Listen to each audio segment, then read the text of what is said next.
सुनीता अपने बेटे वरुण के लिए एक अच्छी सी लड़की ढूंढ रही थी।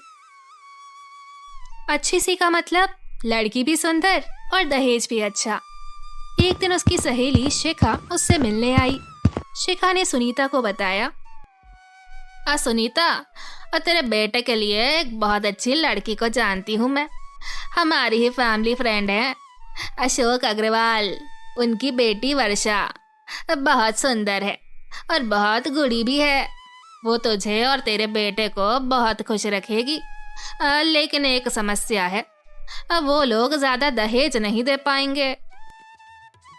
शिखा, मेरे बेटे के लिए तो चांद सी बहू चाहिए मुझे, और ऐसी बहू जो गुड़ी तो हो ही लेकिन साथ में अच्छा दहेज भी लेकर आए। आखिर मैंने अपने बेटे को पढ़ा लिखा कर इतना खर्चा करके बड़ा जो किया है, कुछ तो फायदा होना चाहिए मुझे। ऐसी कोई लड़की मिलेगी तो बताना। हाँ सुनीता, और मेरी सहेली है ना शिल्पा, उसकी बेटी ऐसी है, और वो सुंदर भी है और बाहर से पढ़कर आई है। और तो और वो अपनी बेटी को दहेज भी बहुत अच्छा देंगे, और मैं आज ही बात करती हूँ उनसे। अगले दिन शिखा ने शिल्पा से बात की और फिर सुनीता तन्वी को देखने उसके घर पहुंची। तन्वी सुनीता को बहुत पसंद आई। सुनीता शिल्पा से बोली, बहन जी, आपकी बेटी तो मुझे बहुत पसंद आई, लेकिन आपको तो पता ही है मेरा बेटा एक बड़ा इंजीनियर है। वैसे तो मुझे कोई दहेज नहीं चाहिए, लेकिन मेरे बेटे का स्टेटस भी कोई मायने रखता है, इसीलिए उसके स्टेटस के अनुसार कुछ तो करना ही पड़ेगा आपको। आप ही बता दीजिए कि आप क्या क्या देंगे। अब बहन जी, आपको तो पता है कि तन्वी के पिताजी एक क्लर्क हैं। अब वैसे तो हमने तन्वी के दहेज की तैयारियां कर रखी हैं। अपनी हैसियत के हिसाब से हम अच्छा ही दहेज देंगे, लेकिन फिर भी आप बता दीजिए कि आपको क्या चाहिए। ज्यादा कुछ नहीं बहन जी, वैसे तो आप सारी चीजें खुद ही दे देंगी, लेकिन मेरी तरफ से एक छोटी सी कार अपनी बेटी को दे दीजिए, ताकि मेरे बेटे की शान में कोई कमी ना आए। और बाकी दहेज में जो चीजें होती हैं वो तो आप देंगे ही, उसके बारे में तो बात करने की जरूरत ही नहीं है। तन्वी को ये सारी बातें सुनकर बहुत गुस्सा आता है और वो कहती है, आंटी जी, ये आप क्या कह रही हैं? अब मेरे माता पिता भला आपको दहेज में कार क्यों देंगे? वो अपनी पढ़ी लिखी सुंदर सुशील लड़की आपको दे रहे हैं, यही काफी होना चाहिए। तन्वी की ये बात सुनते ही तन्वी की माँ बोली, तन्वी, तुम चुप रहो, बड़ों के बीच में तुम्हें नहीं बोलना चाहिए। अपने कमरे में जाओ और अपना काम करो। लेकिन माँ, मैंने कहा ना, अपने कमरे में जाओ। तन्वी उठकर अपने कमरे में चली गई। उसके बाद शिल्पा बोली, अब माफ करना बहन जी, और तन्वी को दुनियादारी नहीं समझती, इसीलिए वो ये सब बोल गई। आप चिंता ना करें, आपने जैसा कहा है वैसा ही होगा। आप तो बस शादी की तैयारियां कीजिए। सुनीता के जाने के बाद तन्वी अपनी माँ से कहती है, माँ, आपको उनके घर में मेरी शादी नहीं करना चाहिए। वो लोग दहेज मांग रहे हैं और ये बात मुझे ठीक नहीं लगती। तुझे दुनियादारी का कुछ नहीं पता है तन्वी, अच्छे लड़के मिलते ही कहाँ हैं। तू उसकी चिंता मत कर, मैंने और तेरे पिताजी ने सारी तैयारियां कर रखी हैं। और रही बात गाड़ी की, तो उसके लिए मैं अपने सारे गहने बेच दूंगी। तन्वी ने अपनी माँ को बहुत समझाने की कोशिश की, लेकिन वो नहीं मानी और जल्द ही तन्वी की शादी वरुण से हो गई। शादी करके तन्वी भी घर आ गई। सभी मेहमानों और रिश्तेदारों ने तन्वी और उसके दहेज की बहुत तारीफ की। आज तन्वी का उसके ससुराल में पहला दिन था और उसकी पहली रसोई। तन्वी अभी तक सो रही थी। जब तन्वी सोकर उठकर आई तो सुनीता बोली, तन्वी बेटा, तुम पहले ही काफी लेट हो चुकी हो। आज तुम्हारी पहली रसोई है। तो क्या हुआ माँ जी? मुझे कुछ काम भी करना होगा क्या? हाँ बेटा, तुम रसोई में जाकर खाना और कुछ मीठा भी बना लो।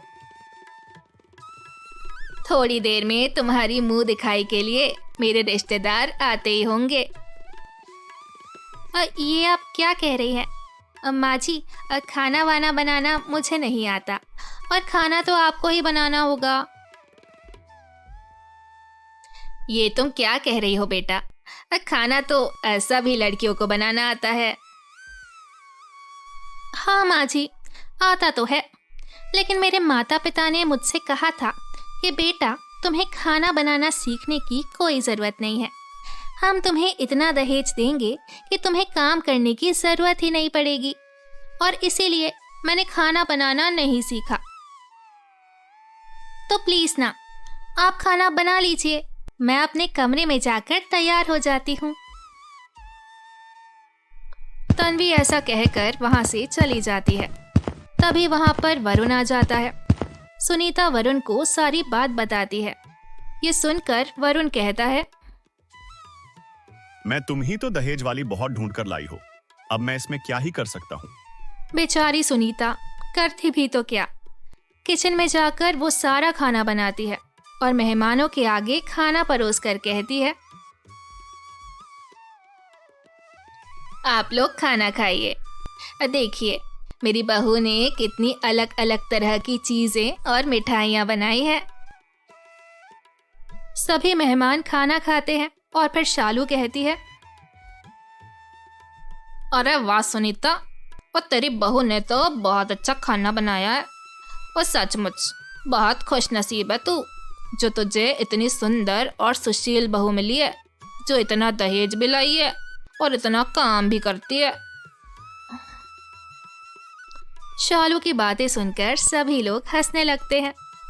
अगले दिन तन्वी तैयार होकर अपने कमरे से बाहर आई और अपनी सास को बोली, माँ जी, आज मेरी एक फ्रेंड की शादी है। अब मैं वरुण के साथ अपनी फ्रेंड की शादी में जा रही हूँ, तो हम दोनों रात को लेट हो जाएंगे। आप लोग खाना खाकर सो जाना। लेकिन बेटा, तुम्हें अपनी फ्रेंड की शादी में मुझे भी लेकर जाना चाहिए। मैं अकेले घर में भला क्या करूंगी?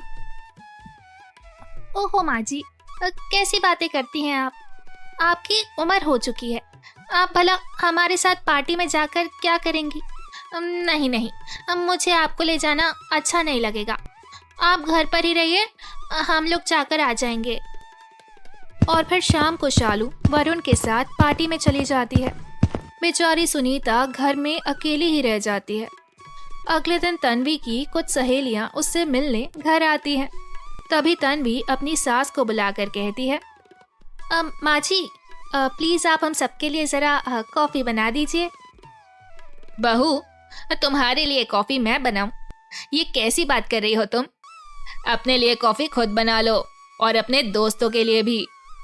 ऐसा कहकर सुनीता अपने रूम में आती है। तन्वी भी उसके पीछे रूम में आती है और कहती है, माँ जी, आपको पता होना चाहिए कि मैंने इतना सारा दहेज साथ में लेकर आया है। इतने सारे दहेज लाने के बदले मुझे ऐसे मिल रहा है कि आप मेरे लिए और मेरे दोस्तों के लिए एक कप कॉफ़ी भी नहीं बना सकती। माँ जी प्लीज़, मेरे दोस्तों के सामने मुझे कुछ और कहने पर मजबूर मत कीजिए।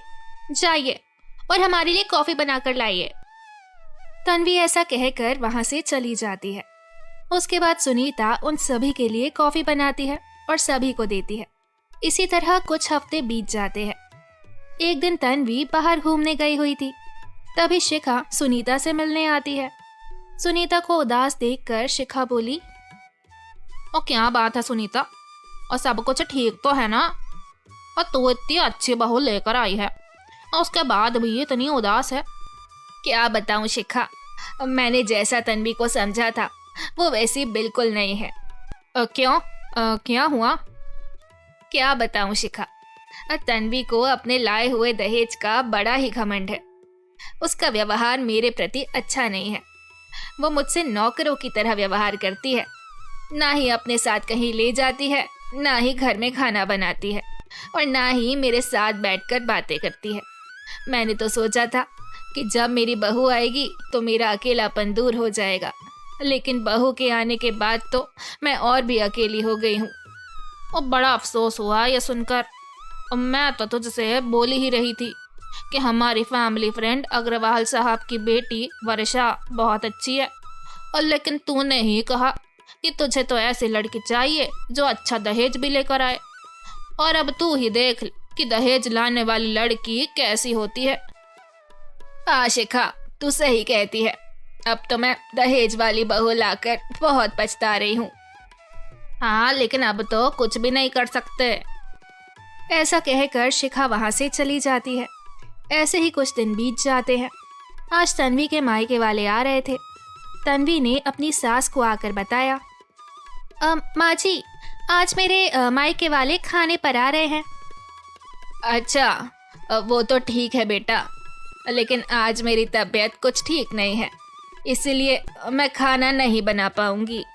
नहीं नहीं माँ जी, इसकी कोई ज़रूरत नहीं है, खाना मैं खुद बना लूँगी। लेकिन बेटा, तुम तो कह रही थी कि तुम्हें खाना बनाना नहीं आता। नहीं माँ जी, ऐसी कोई बात नहीं है, मुझे खाना बनाना आता है। तन्वी ऐसा कहकर कमरे में चली गई।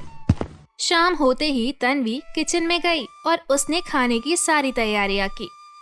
सभी लोग आए और तन्वी के हाथ का बना खाना खाया। तन्वी ने बहुत स्वादिष्ट खाना बनाया था।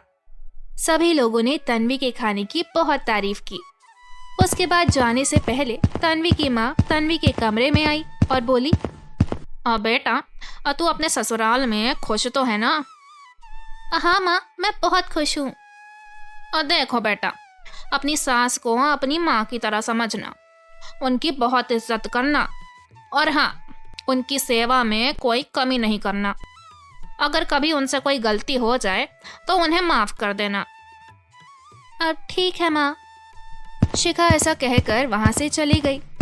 अगले दिन तन्वी जब सोकर उठी तो उसने देखा कि सुनीता को बुखार है।